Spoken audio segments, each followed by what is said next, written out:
Kan diskriminasi, kebijakan yang tidak setara di bidang pendidikan antara pendidikan swasta dan negeri. Kami ingin semua pendidikan untuk anak-anak kita harus tidak perlu bayar apapun, saudara sekalian. Hanya pada skill saja kita bicara, tidak hanya mencetak tukang tapi mencetak anak-anak yang berkarakter, punya budi pekerti luhur, dan gampang akses pendidikannya, termasuk untuk kelompok perempuan dan penyandang disabilitas.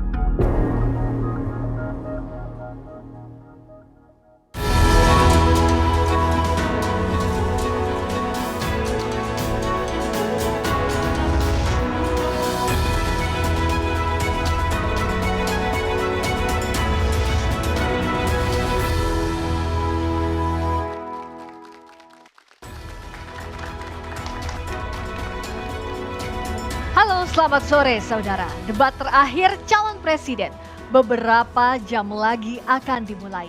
Malam ini ketiga calon presiden, Anies Baswedan, Prabowo Subianto, dan Ganjar Pranowo kembali akan saling beradu gagasan di depan publik. Ya, tiga calon presiden saudara akan adu gagasan terkait tema kesejahteraan sosial, pembangunan sumber daya manusia dan inklusi dengan subtema pendidikan, kesehatan, ketenagakerjaan, kebudayaan, dan teknologi informasi. Apakah malam hari ini akan ada kejutan yang akan disuguhkan oleh masing-masing calon presiden? Kita nantikan bersama malam ini, Friska. Betul sekali, Audrey. Malam ini kita tidak akan membahasnya berdua saja karena ada narasumber di studio dan kawan-kawan jurnalis Kompas TV di lapangan yang akan melaporkan langsung persiapan para calon presiden serta para pendukung pasangan calon di studio Kompas TV. Dan hadir pula perwakilan mahasiswa Universitas Muhammadiyah Jakarta dan Universitas Esa Unggul. Selama 3 jam ke depan, saya Audrey Chandra. Dan saya Friska Clarissa. Inilah jelang debat calon presiden di Pilpres 2024. Anda tidak berhak bicara soal etik karena Anda memberi contoh yang tidak baik soal etik. Dalam pidato Bapak mengolok-olok tentang penting etika, saya tidak tega untuk mengulanginya.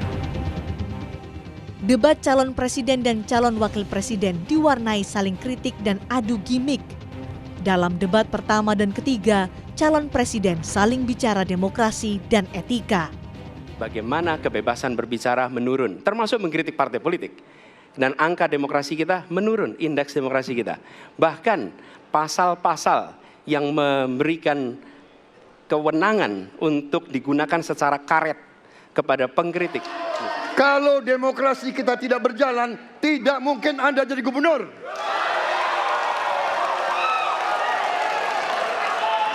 Kalau Jokowi diktator, Anda tidak mungkin jadi gubernur. Saya waktu itu oposisi, Mas Anies. Hingga kritik terhadap penilaian kinerja. Berapa skor yang Bapak berikan atas kinerja Kementerian Pertahanan yang dipimpin oleh Bapak Prabowo? Silakan Pak Ganjar. Baik, masih ada 5 juga. Saya punya datanya dan kemudian akan saya sampaikan. Karena itu menurut saya skornya justru di bawah 5 Mas Ganjar. Kalau 5 itu ketinggian Pak Ganjar. Terima Mas kasih. Anies gak usah takut. Disebut aja angkanya berapa gitu loh. Kayak saya gitu loh. Jangan di bawah 5, sebut aja berapa. 11 Mas, dari 100.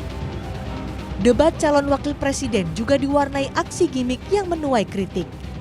Gestur calon wakil presiden nomor urut 2 Gibran Rakabuming Raka yang mencoba mencari jawaban dinilai Mahfud sebagai recehan. Saya lagi nyari jawabannya Prof. Mahfud. Saya nyari-nyari di mana ini jawabannya. Kok nggak ketemu jawabannya. Saya tanya masalah inflasi hijau kok malam. Saya juga ingin mencari itu jawabannya ngawur juga itu. Gila ini. Ngarang-ngarang ndak karuan mengkaitkan dengan sesuatu yang tidak ada. Gitu ya. Begini loh, kalau akademis itu gampangnya kalau bertanya yang kayak gitu-gitu tuh recehan. Sementara Cawapres Muhaimin juga sempat mengkritik Gibran soal pertanyaan dengan singkatan yang ia ajukan. Mana Gus? cukup. Saya jelaskan juga nggak apa-apa. Singkatan dan terminologi mohon dijelaskan Mas LFP, Gibran. lithium ferrofosfat. Tadi sudah saya bilang kan, lithium ferrofosfat. Itu sering digaungkan Pak Tom Lembong itu. Lithium? Lithium ferrofosfat. Terima kasih. Tenang Pak Gibran. Semua ada etikanya. Termasuk kita diskusi di sini bukan tebak-tebakan definisi, tebak-tebakan singkatan. 3 calon presiden akan saling adu gagasan dengan tema kesejahteraan, pembangunan SDM, pendidikan, kesehatan, ketenagakerjaan, kebudayaan, teknologi, dan informasi dalam debat terakhir. Tim Liputan, Kompas TV. Waktunya kita kupas sejumlah data terkait tema debat terakhir malam hari ini. Isu kesejahteraan sosial, saudara, jadi salah satu topik yang disinggung pada tema debat malam ini. Pemerintah Indonesia masih terus dihadapkan pada persoalan pengentasan kemiskinan. Kita lihat datanya. BPS mencatat jumlah warga miskin masih di angka 9% dari total seluruh jumlah penduduk Indonesia. Tahun 2021 penduduk miskin di angka 26,5 juta orang, tahun 2022 26,3 juta orang, dan pada Maret 2023 menjadi 25,9 juta orang dengan 3,3 juta orang diantaranya masuk kategori kemiskinan ekstrim. Tentu butuh kerja ekstra serius dari semua pihak untuk mengatasi permasalahan kemiskinan ini. Apalagi saudara, di tahun 2045 Indonesia punya target untuk menurunkan angka kemiskinan hingga mendekati 0%. Penanganan pengangguran di tanah air juga belum sepenuhnya tuntas. Data dari Badan Pusat Statistik tahun 2021, dari 140 juta angkatan kerja, 9,1 juta orang diantaranya pengangguran. Tahun 2022 dari 147,7 juta angkatan kerja, 8,6 jutanya pengangguran. Lalu di tahun 2023 ada 7,8 juta orang menganggur. Datanya menurun, namun tak sedikit penduduk dengan skala pendidikan tinggi menyandang status pengangguran. Belum lagi ketersediaan lapangan kerja yang tidak sebanding dengan laju jumlah angkatan kerja serta bayang-bayang PHK sepihak menghantui beberapa pekerja. Lalu kita lihat dari segi kualitas pendidikan. Kemampuan siswa sekolah menengah di Indonesia mengalami penurunan. Kalau berdasarkan laporan dari Program for International Student Assessment atau PISA dari 2018 hingga 2023, kemampuan literasi siswa Indonesia turun dari 371 ke 359 poin. Ini merupakan skor terendah dalam 2 dekade terakhir. Sementara untuk kemampuan matematika dari sebelumnya 379 poin turun ke 366. Lalu untuk kemampuan sains turun dari 396 ke 383 poin.